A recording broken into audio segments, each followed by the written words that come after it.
9월 2일 화요일 새벽 기도에 하나님 앞에 드립니다. 오늘 함께 기도할 지구촌의 미전도 종족은 네팔에 있는 브라민 테라이 족속입니다. 브라민 테라이 족속은 지구촌에 11만 4천 명, 그리고 네팔의 고스란히 11만 4천 명이 살게 되고 있고, 마이슬리라고 하는 고유 언어를 쓰게 되고 힌두교를 신봉하며 기독교인들은 그 안에서 찾아볼 수가 없게 됩니다.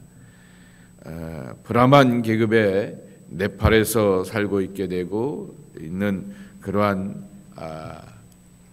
지역 이렇게 사람들인데요.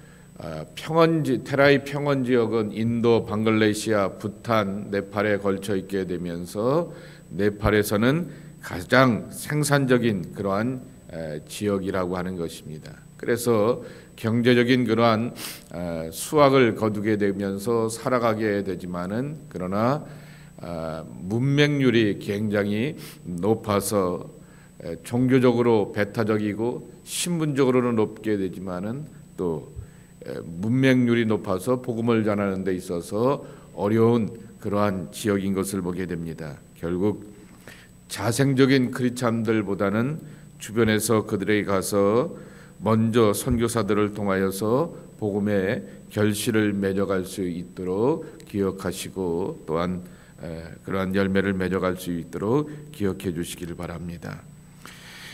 성경은 신약 성경만 마이슬리어로 이렇게 번역이 되어 있고 온라인 오디오 성경과 예수님의 영상도 이렇게 준비가 되어 있다고 합니다. 그들에게 선교사들이 다가가서 성경 번역도 번역하고 또한 가정마다 복음을 전하면서 그렇게 결실을 맺어갈 수 있도록 네팔에 있는 브라만 테라이 족속을 기억하시고 기도하시기 바랍니다. 오늘 우리에게 주신 말씀은 데살로니가 전서 2장 1절서부터 16절까지의 말씀입니다.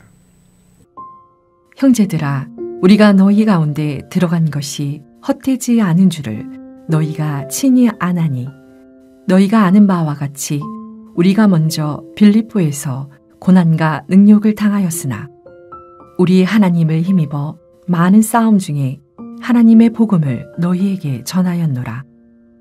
우리의 권면은 간사함이나 부정에서 난 것이 아니요 속임수로 하는 것도 아니라 오직 하나님께 옳게 여기심을 입어 복음을 의탁받았으니 우리가 이와 같이 말함은 사람을 기쁘게 하려 함이 아니요 오직 우리 마음을 감찰하시는 하나님을 기쁘시게 하려 함이라. 너희도 알거니와 우리가 아무 때에도 아첨하는 말이나 탐심의 탈을 쓰지 아니한 것을 하나님이 증언하시느니라. 또한 우리는 너희에게서든지 다른 이에게서든지 사람에게서는 영광을 구하지 아니하였노라.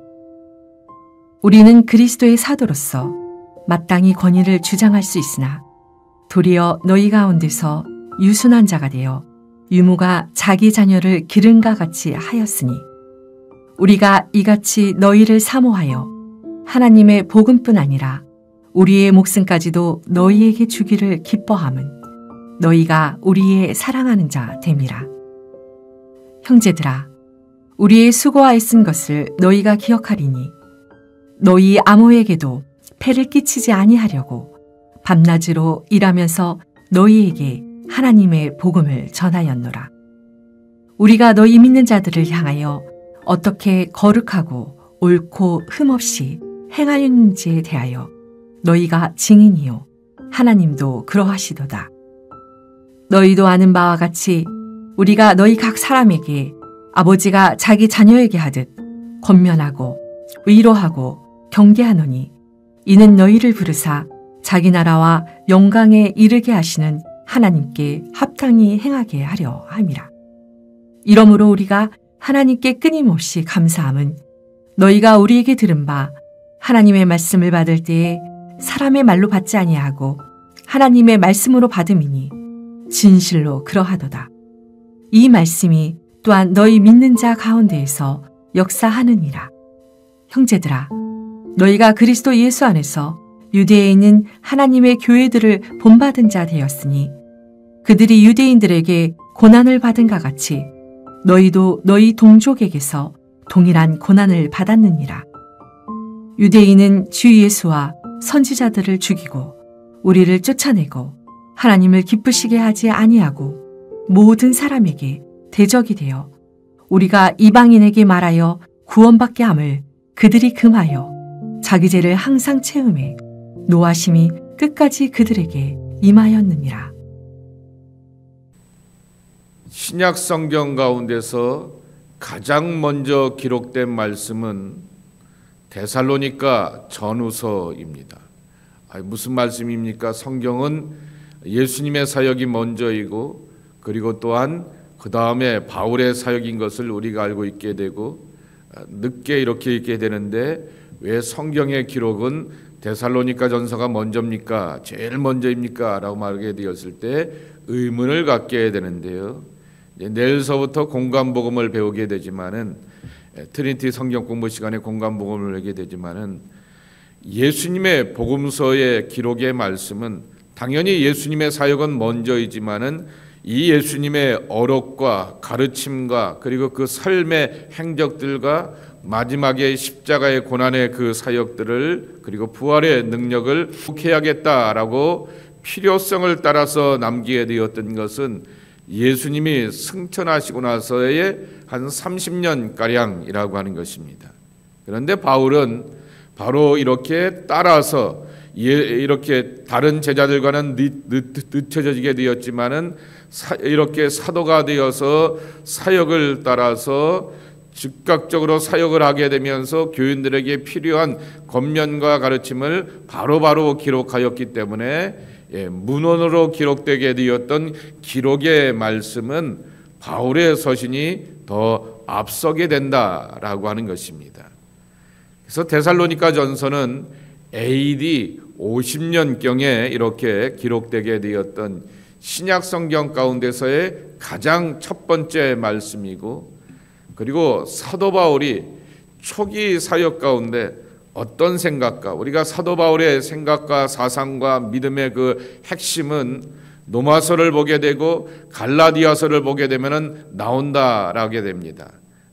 주로 그 신앙의 이론과 기본들을 갈라디아서와 이 로마서에서 말하기 때문에 거기에 담겨져 있게 되었지만은 바울이 초기에 그 사역하게 되었을 때 사람이라고 하는 것이 처음 20대가 다르고 30대가 다르고 40대, 50대, 60대가 다르게 되는 것처럼 초기 전도자가 되고 사도가 되었을 때 어떤 마음가짐과 자세와 열정을 가지고서 복음을 전하게 되었는지 그것을 알 수 있는 그러한 모습을 배우게 되는 것입니다.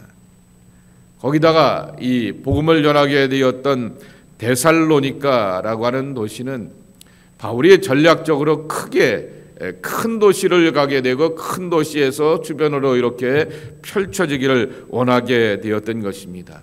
오늘 우리가 지구촌의 미전 종족을 위해서 기도하게 되는 것처럼 이런 나라가 있고 이런 종족이 있는가라고 하는 것에 대한 2000년의 복음의 역사 가운데서 아직까지도 이렇게 복음이 못 미치게 되었던 사람들이 있게 되지만은 바울은 초기 전도자였기 때문에 이러한 도시들을 큰 도시를 향하여서 가게 되었는데 지금도 200만이 넘는 그리스에서 두 번째로 큰 도시가 바로 데살로니가라고 말하게 됩니다.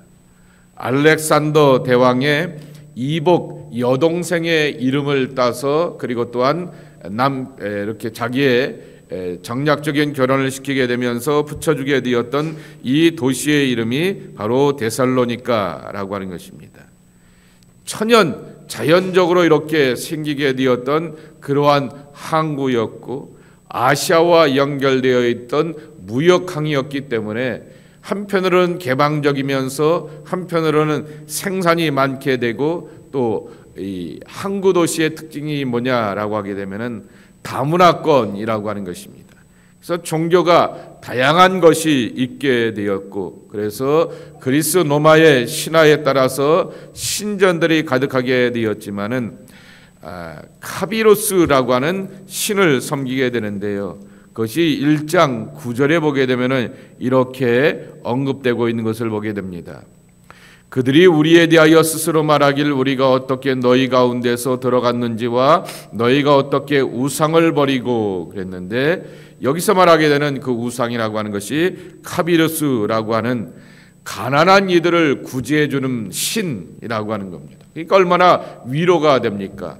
내가 궁색하고 어렵고 곤란하게 되었을 때 그 신이 우리를 도와준다라고 말하게 되었는데, 그 신을 섬기는 그 신전에 가서 제사하고 예비하는 것이 아니라 하나님의 말씀을 듣고, 그리고 그 말씀을 따라서 그리스도의 속량과 구속의 은혜를 믿고 따르는 사람들이 크리스찬이 되게 되었으니, 그들의 삶의 가치관을 바꿔가게 되는 것은 과감하고 담대함이라고 하는 것입니다. 그러면 이 데살로니가 교회는 언제 개척하였느냐라고 하는 것입니다. 오늘 본문 2절에 보면은 이렇게 말하게 됩니다. 너희가 아는 바와 같이 우리가 먼저 빌립보에서 고난과 능력을 당하였거니와 그랬습니다. 바울의 2차 선교 여행, 전도 여행입니다. 빌립보가 여러분 잘 아시듯이 바울이 아시아로 가서 복음을 전해보려고 하게 되었는데, 하나님께서 마게도니아의 사람들의 환상을 보여주시며 우리를 도와주십시오, 우리를 도와주십시오 라고 하게 되었을 때 발걸음을 유럽으로 돌리게 되면서 제일 첫 번째 가게 되었던 도시가 바로 빌립보입니다. 거기서 루디아를 만나게 되면서 복음의 결실을 맺어가게 되었고, 귀신 들린 아이를 이렇게 온전케 하게 되면서 하나님의 살아계심을 경험하게 되었지만은, 여기서 우리가라고 말하게 되었듯이 바울과 함께 동역하게 되었던 실라가 감옥에 갇히게 되었습니다. 그리고 감옥 가운데서 찬송하고 기도하는 가운데 옥문이 열리게 되고 간수장이 회심하게 되고 은혜를 만나게 되면서 복음의 아름다운 결실이 그 지역 가운데서 펼쳐지게 되었습니다. 그럼에도 불구하고 매맞고 감옥에 갇히게 되었던 그 형편과 사정을 데살로니가에 있는 사람들도 소문을 통하여서 듣게 되었다라고 하는 것입니다. 이것이 사도행전 16장에 나오게 되는 빌립보 지역의 선교 여행이라고 말하게 되면은, 사도행전 17장 말씀해 보게 되면은 데살로니가에도 바로 이제 바울이 항상 유대인 출신이었기 때문에 제일 먼저 랍비 출신이었고, 그리고 가말리엘 훈하의 랍비의 전통과 교육과 훈련을 받은 사람이었기 때문에 제일 먼저 큰 도시를 찾아가게 되면은 회당을 찾아가게 됩니다. 그 회당을 찾아가게 되면서 데살로니가에 있는 사람들에게 복음을 전하게 되었습니다. 사도행전 17장 말씀에 보게 되는 이런 표현이 나오게 됩니다. 많은 사람들과 귀부인들이 복음을 받아들이더니라, 그렇게 말하게 됩니다. 그리고는 거기에 대표적인 사람이 야손이 누디아처럼 자기의 집을 오픈하여서 바울이 거기에 머물게 하며 거기에 와서 복음을 가르치게 되고 하나님을 예비하는 그러한 시간들을 갖게 되니, 유대인들이 또 이렇게 반발하게 되면서 고소하게 되었죠. 이 바울과 실라의 이 사람들은 천하를 어지럽히는 사람들이라고 고소하게 되면서 그들을 향하여서 엄청나게 핍박을 하게 되었던 것입니다. 그러며 이 바울과 실라가 어디로 피신하게 되냐라고 하게 되면은 베레아로 피신하게 됩니다.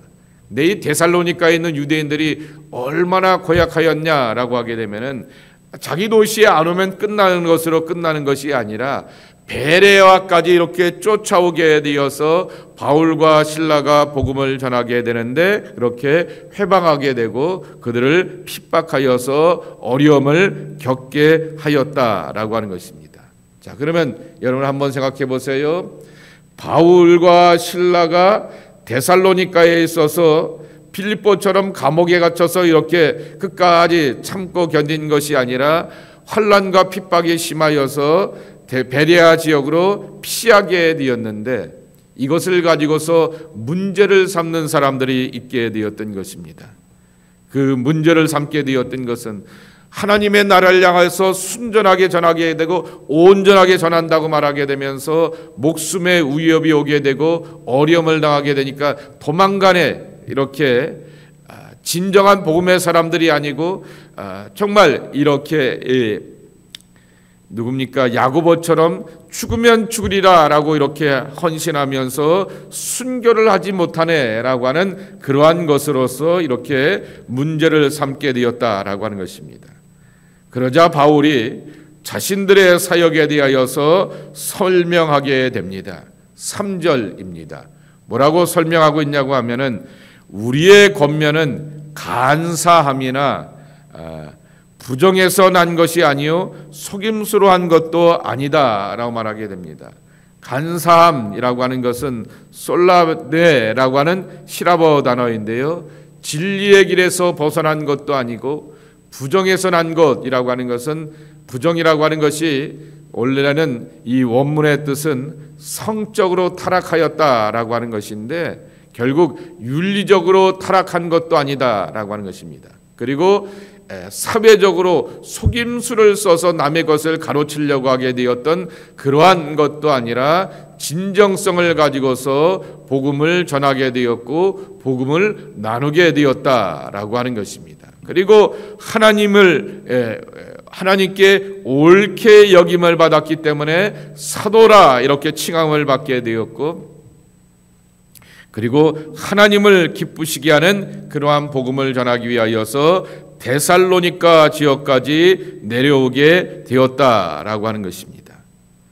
또한 복음이 갖고 있는 양면성을 말하게 되는데, 첫 번째는 어떤 양면성이냐고 하게 되면 7절 말씀에 보게 되면은 우리가 그리스도의 사도로서 마땅히 권위를 주장할 수 있으나 도리어 너희 가운데 유순한 자가 되어 유모가 되어 그랬습니다.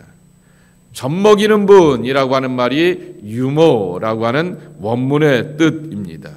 그래서 여기서 유모라고 하는 말보다는 또한 젖먹이는 분이라고 하는 그 표현을 따라서 어머니와 같이 자기 자녀를 기름과 같이 하였도다라고 이렇게 말씀할 수 있게 됩니다. 그런 사랑과 포근함과 따스함을 가지고서 가르치고 설득하고 권면하며 다독거리면서 그들이 데살로니가에 있는 크리스찬들이 복음으로 살기를 소망하였다라고 하는 것입니다. 그리고 또한 어떤 양면성을 가지고서 복음을 전하였냐라고 말하게 되면 11절 말씀입니다. 너희가 아는 바와 같이 우리가 너희 각 사람에게 아버지가 자기에게 하듯 권면하고 위로하고 경계하였다라고 말하게 됩니다. 부성적인 복음인 것이죠. 아버지적인 그러한 복음으로서 이렇게 하나님의 말씀은 이렇게 말하기 때문에 그거는 안 됩니다. 타협하지 않고 분명하고 단호하고 철저하게 징계하듯이 가르치고 권면하여서 반듯한 복음의 사람이 되게 하였다라고 하는 것입니다. 여러분, 구약 성경에 보게 되면은 하나님의 말씀과 가르침이 하나는 예언자적인 전통이 있습니다. 그 예언자적인 전통은 입바른 소리입니다. 부성적인 복음이었던 것이죠. 징계와 권면과 가르침을 담고 있게 되었던 그러한 말씀이었고, 제사적인 전통이라고 하는 것입니다. 하나님과 화해하며 연결시키며 용서함 받고 성량받는 새로운 존재가 되게 하는 것이 바로 제사장에 존재하는 의미라고 하는 것입니다. 바울은 그것을 어머니와 같은 복음, 아버지와 같은 복음을 가지고서 한편으로는 다독거리고 위로하여서 반듯하게 위로로 이렇게 소망으로 살게 하여 주었고, 또 한편으로는 그러한 아버지와 같은 복음을 전하게 되면서 이렇게 믿고 이렇게 살고 이렇게 하나님 앞에서 걸어가는 것이 탈선하지 않고 반듯한 믿음으로 살 수 있다라고 하는 것입니다. 바울이 이와 같은 그러한 진정성을 가지고서 복음을 전하게 되었더니 데살로니가 교인들이 얼마나 칭찬받는 교인이냐라고 하는 것입니다. 여러분 잘 알고 있는 것처럼 데살로니가 교인들을 향하여서 사도 바울이 말하게 되었던 그러한 유명한 말씀이 있지 않습니까? 이렇게 소망 가운데서 믿음으로 살게 되었던 1장 3절에 보게 되면은 너희 믿음의 역사와 사랑의 수고와 우리 주 예수 그리스도에 대한 소망의 인내입니다. 믿음의 역사, 사랑의 수고, 소망의 인내를 갖고 있게 되었던 그러한 데살로니가전서 1장 3절에 나오게 되었던 이 데살로니가 교인들의 귀한 칭찬받는 믿음이었는데, 두 번째 바울이 칭찬하게 되었던 것은 13절입니다. 우리 함께 오늘의 말씀에 요절이 되는 말씀이기도 한데요, 다시 한번 읽어보도록 하겠습니다. 시작. 이러므로 우리가 하나님께 끊임없이 감사함은 너희가 우리에게 들은 바 하나님의 말씀을 받을 때에 사람의 말로 받지 아니하고 하나님의 말씀으로 받으니 진실로 그러하도다. 이 말씀이 또한 너희 믿는 자 가운데서 역사하느니라. 우리는 우리의 신앙 가운데서 하나님의 역사가 있기를 원하고 하나님의 응답과 하나님의 능력이 나타나기를 소망하게 되는데, 어떤 마음가짐을 가져야 되느냐? 데살로니가 교인들이 보여주게 되었듯이 바울과 실라는 사람의 입이었고 사람의 그러한 주장이었던 것입니다.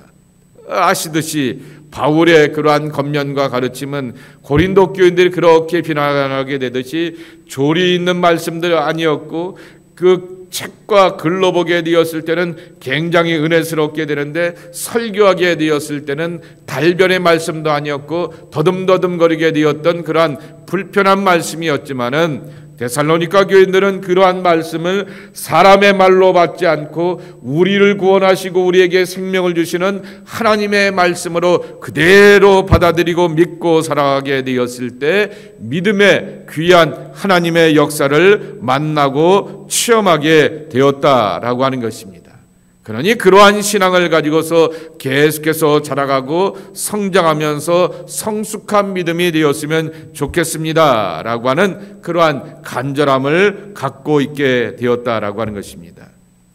오늘 이렇게 배경을 쭉 설명하다 보게 되니까 본문에 관한 것들이 짧을 수밖에 없었는데요, 데살로니가 교인들이 갖고 있는 이 칭찬받는 모습이라고 하는 것입니다. 바로 믿음의 역사와 그리고 소망의 사랑의 수고와 소망의 인내, 그 모든 믿음을 우리가 가져야 되는 것이고, 그리고 또한 또 이렇게 13절에 말씀하게 되었듯이 하나님께서 주시게 되었던 그 말씀을 그대로 받아들이는 그러한 자들이 되어야 한다라고 하는 것입니다. 그러할 때 하나님의 복음의 귀하고 놀라운 역사들이 우리 안에 체험되게 된다라고 하는 것입니다. 그리고 또 한 가지, 하나님의 복음은 우리에게 어머니와 같은 복음이 될 수도 있고 아버지와 같은 복음이 되어서 어머니와 같은 따뜻한 사랑으로 우리에게 다가오지도 하게 되지만은 그러면 안 돼라고 말하게 되면서 단호하고 분명하고 철저하게 징계하고 훈계하고 가르치는 그러한 복음의 역사가 우리 가운데서 만나고 체험되어야 하겠다라고 하는 것입니다. 사도 바울은 감옥에 갇힘에도 불구하고 빌립보에서 데살로니가로 가게 되었습니다. 데살로니가에서 엄청난 핍박과 환난을 당하게 되었음에도 불구하고 거기서 베레아로 가게 되었지만은 피신하고 도망친 것이 아니라 그 속에서 일정 부분의 사람들의 믿는 사람들이 있기 때문에 이제는 베레아로 가게 되어서 그 도시에서 복음을 전하게 되었다라고 하는 것입니다. 오해에 어려움을 당하게 되었지만은 그럼에도 불구하고 이 데살로니가 교인들을 사랑하고 애착을 갖게 되면서 내일 말씀에도 있게 되는 것처럼 다시금 데살로니가 교회를 향하여서 돌아가고 싶어하게 되었던 그러한 간절함이 그의 마음 가운데 있는 것을 보게 되며, 그렇게 복음을 전하게 되었던 충성스러운 바울의 모습을 우리가 본받고 따라가야 하겠다라고 하는 것입니다. 아무튼 오늘도 우리에게 주셨던 말씀을 잘 붙들고 의지하면서 그리스도 예수 안에서 하나님의 말씀의 사람이 되어서 말씀의 승리를 만나고 경험하는 여러분 모두가 되기를 주님의 이름으로 간절히 축복합니다. 하나님 아버지 감사합니다. 오늘도 저희들을 깨우시고 불러주시어서 기도의 하루를 시작하게 하여 주시었고 말씀을 붙들고 나가는 하나님의 자녀들이 되게 하여 주시오니 참으로 감사를 드립니다. 사람의 말로 듣지 않고 하나님의 말씀으로 듣겠다라고 이렇게 들었다라고 데살로니가 교인들을 향하여 칭찬하듯이 우리도 그러한 믿음의 사람이 되기를 원합니다. 말씀이 나를 변화시키고 말씀이 나를 도전시키고 말씀이 나를 인도하고 말씀이 나를 삶을 주장하며 하나님의 약속의 성취가 되는 것을 경험하는 말씀의 사람들이 우리가 되기를 원합니다. 주님, 날마다 말씀 앞에 나 자신을 열어놓게 도와주시옵시고 수많은 신앙의 가르침 속에서 사람의 말로 듣지 않고 하나님의 말씀을 들으면서 그 말씀 안에서 변화의 능력을 체험하는 하나님의 변화의 역사와 체험이 우리 가운데도 이루어지게 하여 주시옵소서. 예수님의 이름으로 축복하며 기도하옵나이다. 아멘.